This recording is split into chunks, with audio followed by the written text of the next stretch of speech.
Nella terzultima giornata del girone B di eccellenza il Modica si presenta gioiosa con la serenità di chi ha già fatto il suo dovere. Promozione in Serie D conquistata con 5 giornate d'anticipo e nessuna pressione se non quella di onorare il campionato. Il Gioiosa invece ha ancora davanti un obiettivo, serve un punto per mettere al sicuro la permanenza. Eppure l'avvio è subito in salita per i locali, al nono infatti come un lampo improvviso il Modica passa quando Insidis serve in area Asero che controlla e con il destro batte Paterniti sotto le gambe e l'1-0 è la quinta firma in campionato per l'esterno rossoblù.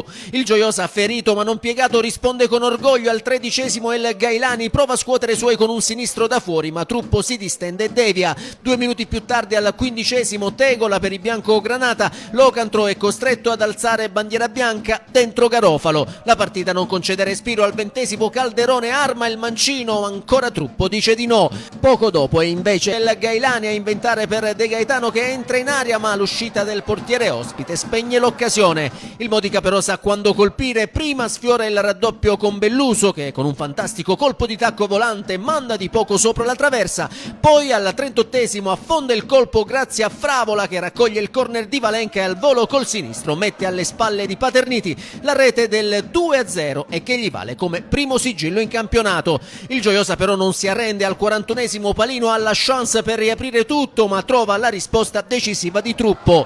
Nella ripresa i padroni di casa rientrano con altro spirito, bastano 2 minuti e Gorobsov raccoglie da fuori, calcia col destro trovando anche una deviazione decisiva che inganna Truppo e l'1-2 che riaccende entusiasmo e speranza. Il Modica però non resta a guardare, al 55° Savasta sfiora il palo con una conclusione dal limite, al 61° risponde Calderone ma il suo destro non trova lo specchio. Un minuto dopo l'episodio che pesa, Malik viene espulso per fallo su Asero giudicato da ultimo uomo dal direttore di gara e Gioiosa in 10. Il Modica approfitta subito della superiorità numerica e al minuto 67 si guadagna un calcio di rigore con Belluso.